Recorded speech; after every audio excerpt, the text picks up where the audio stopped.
बिस्मिल्लाहिर्रहमानिर्रहीम अस्सलाम वालेकुम। Welcome to my channel. कैसे हैं आप सब? आई होप आप सब अपने अपने घरों में खुश होंगे।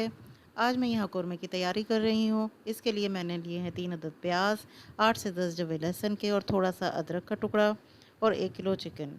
बाकी इंग्रेडिएंट्स मैं साथ साथ ऐड करूँगी। प्याज को मैंने स्लाइस में काट लिया है। ऑयल मैंने तकरीबन 1.5 कप गरम करके इसमें मैंने प्याज डाल दिया। प्याज को हाई फ्लेम पर मैं ब्राउन करूँगी। आज बच्चों की फरमाइश पर मैं कोरमा बना रही हूँ। बच्चों को ये बहुत पसंद है और बहुत लजीज बनता है कम वक्त में। तो इसे प्याज को ब्राउन करना है, बहुत ज़्यादा इसे डार्क कलर नहीं देना, नहीं तो कोरमे का रंग काला पड़ जाएगा। इसे ब्राउन करने के बाद मैं इसे निकाल लूँगी और इसे और दही के साथ और हरी मिर्च के साथ फिर मैं ग्राइंडर में ग्राइंड कर लूँगी। इसका पेस्ट बना लेना है।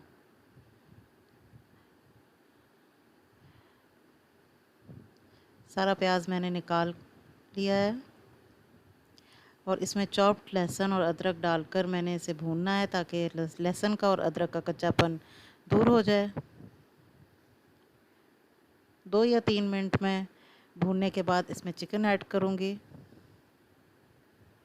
और मैंने 1.5 पाव दही लिया था और ब्राउन प्याज और 8 से 10 हरी मिर्चें थी। इसको मैं पेस्ट बना लूँगी और यहाँ मैंने चिकन को डाल दिया है और इसे मैंने कलर चेंज करने तक ऑयल में भूनना है और ताकि इसका ऑयल अलग हो जाए। इसके बाद मैंने इसमें खड़े साबुत गरम मसाले डाल दिए हैं, जिसमें तेज़पात है, सफ़ेद ज़ीरा है, लौंग है, काली मिर्चें हैं और इसके बाद इसे मैंने भूना है।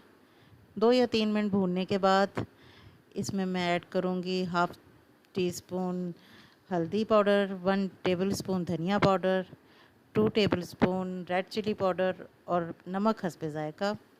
मैंने इसमें 1.5 टेबलस्पून नमक डाला है। आप अपनी मर्ज़ी के हिसाब से इसे कम या ज़्यादा कर सकते हैं।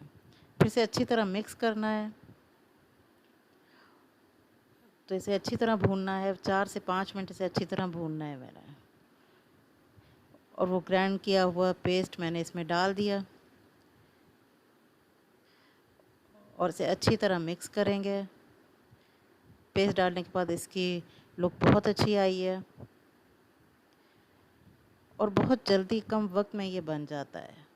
आप ज़रूर ट्राई कीजिएगा, बहुत टेस्टी बनता है। 5 मिनट मैंने इसे भूना है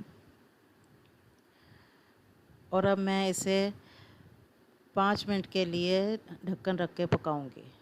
पानी मैंने इसमें अभी ऐड नहीं किया है, ये हल्के फ्लेम पर अपने ही पानी में गल जाएगा। 5 मिनट के बाद मैंने ढक्कन हटा लिया और फिर इसे भूनना है। अब इसमें मेन काम इसकी भुनाई ही है। जितना अच्छा ये भुना जाएगा कोरमा, उतना ही ज़्यादा मज़ेदार बनेगा। मैंने यहाँ इसे तकरीबन 8 से 10 मिनट अच्छी तरह भूना है। देखें इसकी शक्ल भूनने के बाद ऐसी निकली है। बहुत मज़े शक्ल अच्छी है मसाले की। ये देखें, बहुत खूबसूरत लुक आई है और किचन से खुशबू भी बहुत अच्छी कोरमे की आ रही है। 10 मिनट भूनने के बाद मैंने इसमें 1 गिलास पानी ऐड करके इसे लो फ्लेम पर रख दिया है। मैंने 1 गिलास पानी इसलिए ऐड किया है ताकि मेरे बच्चे ज़रा ग्रेवी पसंद करते हैं थोड़ी सी। अगर आप ज़्यादा खुश्क खाना चाहते हैं तो आप इसमें हाफ़ गिलास पानी डाल दें। इस पानी डालने के बाद मैंने इसे 5 से 6 मिनट पकाया है तो ये तैयार हो गया है। ये देखें, इसका सारा ऑयल भी अलग हो गया है और अब आप इसे थोड़े से थोड़ा सा हाई फ्लेम करके इसे थोड़ा सा भून लें और मज़ीद, और इसमें 1 चम्मच केवड़ा एसेंस डाल दें तो बिल्कुल कोरमे जैसी खुशबू और लुक आ गई है। बहुत मज़ेदार ये बना था। आप ज़रूर इसे ट्राई कीजिए।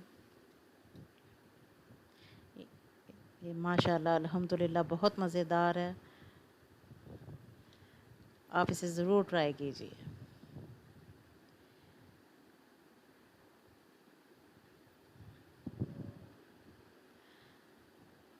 बस अब ये मैं आपको डिश आउट करके दिखाती हूँ।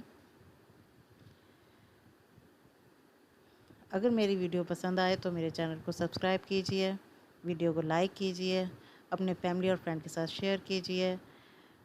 माशाल्लाह अल्हम्दुलिल्लाह बहुत मज़ेदार, बहुत खूबसूरत लोग का ये है। आप इसे ट्राई कीजिए और मुझे फ़ीडबैक ज़रूर दीजिएगा। अपना और अपनों का ख़्याल रखिए। फिर मिलेंगे इंशाल्लाह किसी और वीडियो में। तब तक के लिए अल्लाह हाफ़िज़।